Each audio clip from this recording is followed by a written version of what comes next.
بسم اللہ الرحمن الرحیم۔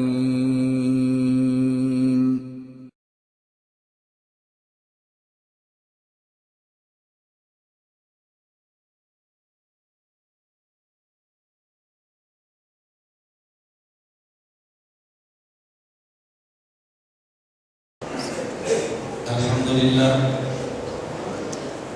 لله نحمده ونستعينه ونستغفره ونؤمن به ونتوكل عليه ونعوذ بالله من شرور أنفسنا ومن سيئات أعمالنا من يهده الله فلا مضل له ومن يضلل فلا هادي له ونشهد أن لا إله إلا الله وحده لا شريك له ونشهد أن سيدنا ومولانا محمدا عبده ورسوله أما بعد فأعوذ بالله من الشيطان الرجيم بسم الله الرحمن الرحيم اليوم أكملت لكم دينكم اللهم صل على محمد وعلى آل محمد كما صليت على إبراهيم وعلى آل إبراهيم إنك حميد مجيد اللهم بارك على محمد وعلى آل محمد كما باركت على إبراهيم وعلى آل إبراهيم إنك حميد مجيد۔ نام محمد سے دلوں کو سرور ملتا ہے، نام محمد سے دلوں کو سرور ملتا ہے، نگاہ فکر کو تازہ شعور ملتا ہے۔ نصیب کیسا بھی ہو واسطہ احمد کا دیکھے، نصیب کیسا بھی ہو وسیلہ محمد کا دیکھے، خدا سے جو بھی مانگے ضرور ملتا ہے۔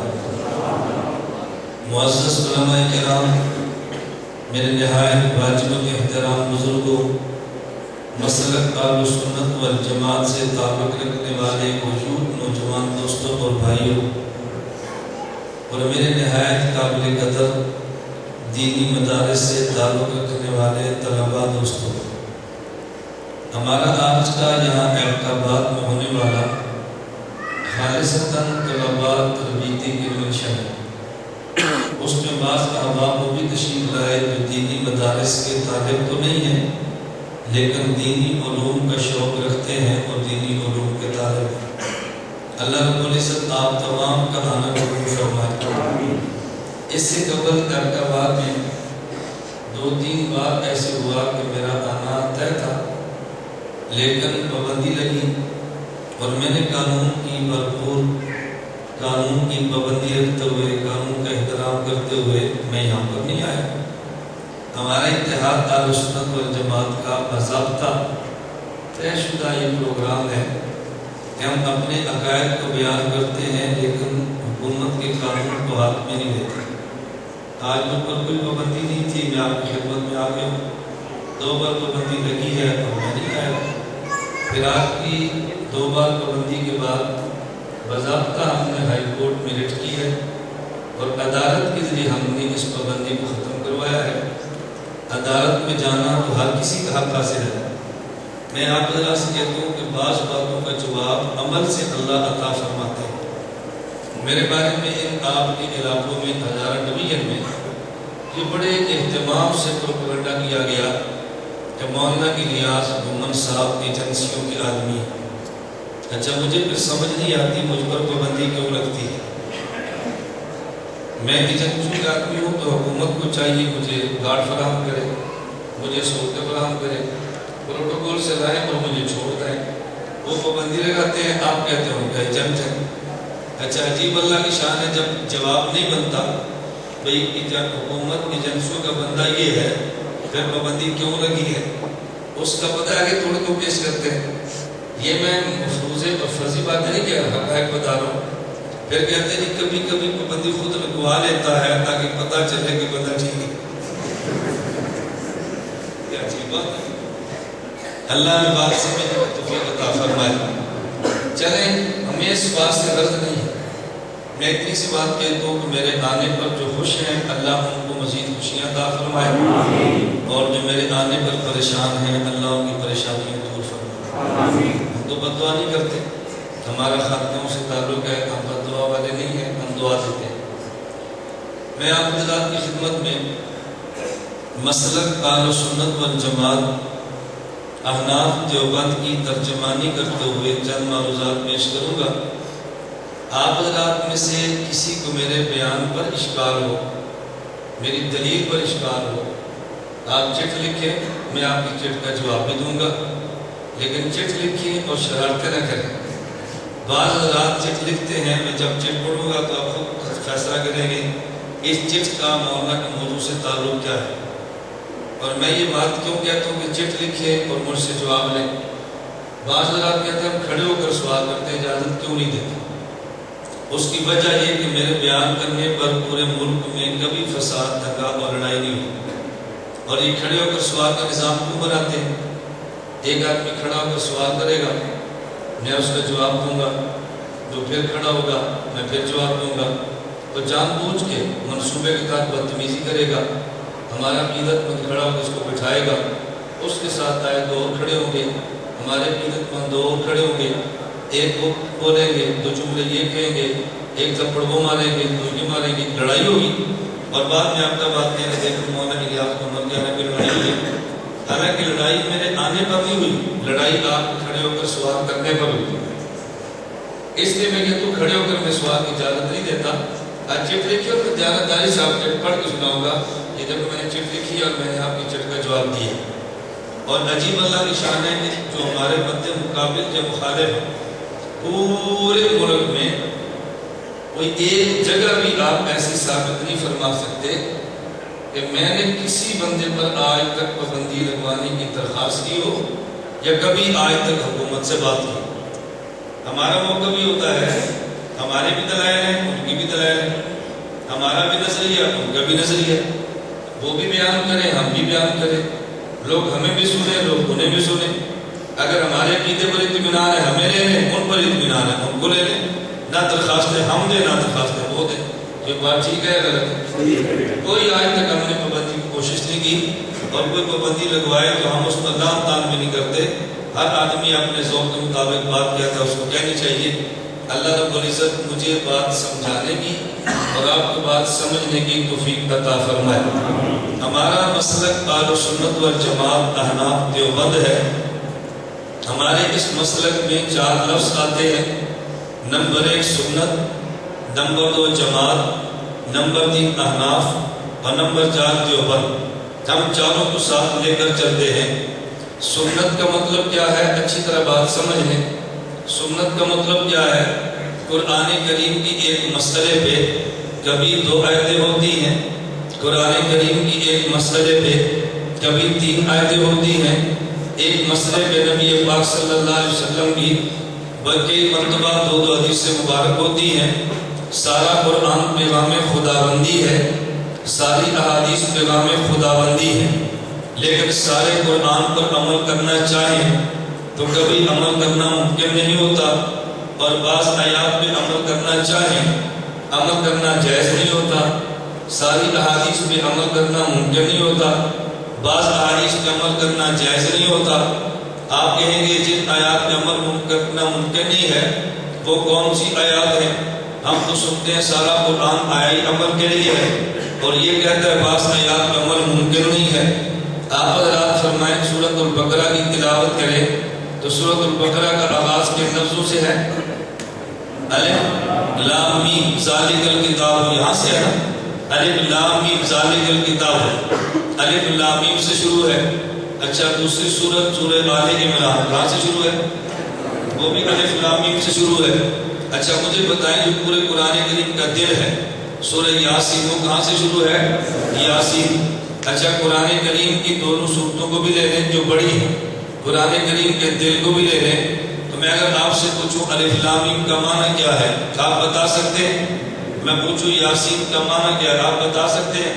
تو جب الف لام میم کا معنی آتا نہیں ہے تو عمل کیسے کرے گا؟ جب یاسین کا معنی نہیں آتا تو عمل کیسے کرے گا؟ جب نون کا معنی نہیں آتا عمل کیسے کرے گا؟